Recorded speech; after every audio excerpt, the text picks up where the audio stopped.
എല്ലാവർക്കും ഇന്ന് ഞാൻ ഇവിടെ അവതരിപ്പിക്കാൻ പോകുന്നത് ഒരു ഭാവനയാണ്. നമുക്ക് ദൈവം നൽകിയിരിക്കുന്ന ഈ ജീവിതം വളരെ വിലപ്പെട്ടതാണ്. നാം ഇനി ആവശ്യം ചെയ്യുന്ന പ്രവൃത്തികൾക്കനുസരിച്ചായിരിക്കും നമുക്ക് നിത്യമായ വാസം ദൈവം ചെയ്യുന്നത്. അത് സ്വർഗമോ നരകമോ എന്നുള്ളത്. വെളിപ്പാട് പുസ്തകത്തിൽ പറഞ്ഞിരിക്കുന്ന പോലെ ഓരോരുത്തർക്ക് അവരവരുടെ പ്രവൃത്തികൾക്കുള്ള ന്യായവിധി ഉണ്ടായി. വിഭജനത്തിൽ പറഞ്ഞിരിക്കുന്ന പോലെ അവരുടെ പ്രവൃത്തി അവരെ പിന്തുടരുന്നു. അവനവൻ ശരീരത്തിൽ ഇരിക്കുമ്പോൾ ചെയ്യുന്നത് നല്ലതായാലും തീയതായാലും അതിന് തക്കവണ്ണം പ്രാപിക്കേണ്ടതിന് നാം എല്ലാവരും ക്രിസ്തുവിന്റെ ന്യായത്തിന് മുൻപാകെ കൊണ്ടുവരേണ്ടതാകുന്നു. അതുകൊണ്ട് നമുക്ക് ഒരു സെക്കൻഡ് ചാൻസ് ലഭിക്കുകയില്ല. എന്നാൽ എന്റെ ഭാവനയിൽ രണ്ടുപേർ മരിച്ചു ദൈവസന്നിധിയിൽ ചേരുന്നു. അവിടെ അവർക്കൊരു സെക്കൻഡ് ചാൻസ് ലഭിക്കുന്നതായി നമുക്ക് കാണാം. ഒരാൾ തോമസ്, മറ്റേയാൾ മൈക്കിൾ. ദൂതൻ ആദ്യം അവരെ സ്വർഗത്തിന്റെ വാതിലിലേക്ക് കൊണ്ടുപോയി. ദൂതൻ അവരോട്, സ്വർഗമോ നരകമോ ഏത് വേണമെന്ന് നിങ്ങൾക്ക് തീരുമാനമെടുക്കാം. സ്വർഗത്തിൽ ഗ്ലാസ് ഡോറിലൂടെ അവർ നോക്കുമ്പോൾ അവിടെ കുറച്ചു പേർ ബൈബിൾ ധ്യാനിക്കുന്നതും ചിലർ കരഞ്ഞ് പ്രാർത്ഥിക്കുന്നതും മറ്റ് എൻജോയ്മെന്റുകളൊന്നുമില്ലാതെ അവിടെ ഇരിക്കുന്നത് കാണാം. അപ്പോൾ ദൂതൻ അവരോട് പറഞ്ഞു,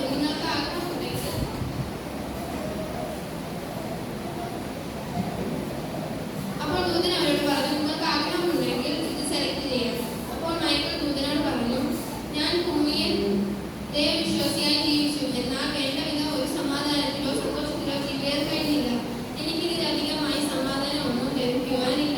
അവരോടൊത്ത് പ്രാർത്ഥിക്കാനും ദൈവത്തെ ആരാധിക്കാനും ആഗ്രഹിക്കുന്നു എന്ന് പറഞ്ഞു. അപ്പോൾ ദൂതൻ മൈക്കിളിനെ സ്വർഗത്തിലേക്ക് അയച്ചു. മൈക്കിൾ സ്വർഗത്തിന്റെ ഗ്ലാസുകൾ കടന്നപ്പോൾ താൻ പുറത്തു നിന്നും കണ്ടതുപോലെ കരച്ചിലോ പ്രാർത്ഥനയോ ദൈവവചനം ധ്യാനിക്കുന്നതോ ഒന്നുമല്ല അവിടെ കണ്ടത്. മറിച്ച് താൻ ഒരു നിത്യമായ ആനന്ദത്തിലേക്ക് പ്രവേശിച്ചു. മനുഷ്യന്റെ ബുദ്ധിക്ക് അധികമായ ഒരു നിത്യാനന്ദവും ആയിരുന്നു അത്. എന്നാൽ തോമസ് ദൂതനോട്, ഞാൻ ഭൂമിയിൽ ഇത് തന്നെയാണ് എന്റെ പേരൻസിന്റെ നിർബന്ധത്താൽ ചെയ്തത്. പ്രാർത്ഥിക്കുകയും പാടുകയും ബൈബിൾ വായിക്കുകയും ചെയ്തു. ഇവിടെ സ്വർഗത്തിൽ വന്നാലും ഇത് തന്നെയോ? എനിക്കത് ചെയ്യാൻ കഴിയില്ല. ഞാൻ നരകം എങ്ങനെ ഉണ്ടെന്ന് നോക്കട്ടെ എന്ന് പറഞ്ഞു. ദൂതൻ തോമസിനെ നരകത്തിന്റെ വാതിലിലേക്ക് കൊണ്ടുപോയി. ഒരു ഗ്ലാസ് ഡോറിലൂടെ നോക്കിയപ്പോൾ വളരെ എൻജോയ്മെന്റ് അനുഭവത്തിനായിരുന്നു കണ്ടത്. ചിലർ വീഡിയോ ഗെയിമുകളിലും ഡാൻസ് ബാറുകളിലും സിനിമാ തിയേറ്ററുകളിലും ലഹരി മരുന്നുകളിലും ഭക്ഷണശാലകളിലും വളരെ സന്തോഷിക്കുന്നതായി തോമസ് കണ്ടു.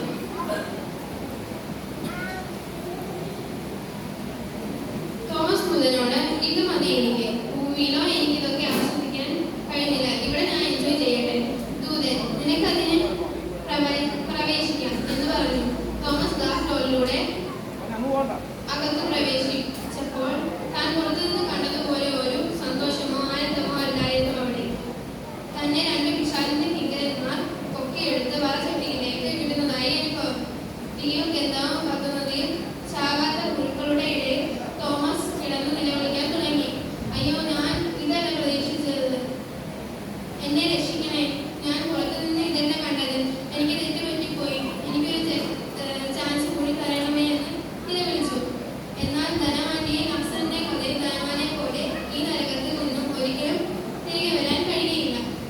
നാം ആയിരിക്കുന്ന ഈ ലോകത്തിൽ നിന്നും നമുക്ക് ധാരാളം എൻജോയ്മെന്റുകളും അട്രാക്ഷൻസും കാണാൻ കഴിയും. എന്നാൽ ഇതിന്റെയൊക്കെ പിറകിൽ പിശാച് നമ്മെ ചതിച്ച് നമുക്ക് ദൈവം ഒരുക്കിയിരിക്കുന്ന നിത്യ നഷ്ടമാക്കുവാൻ വേണ്ടി ആണ്. 2-11 പറഞ്ഞിരിക്കുന്ന പോലെ, എന്നാൽ സർപ്പം ഹവ്വായെ ഉപായത്താൽ ചതിച്ചതുപോലെ നിങ്ങളുടെ മനസ്സ് ക്രിസ്തുവിനോടുള്ള ഏകാഗ്രതയും നിർമ്മലതയും വിട്ടുവശകളായി പോകാതിരിക്കാൻ നാം ഓരോരുത്തരും സൂക്ഷിക്കണം.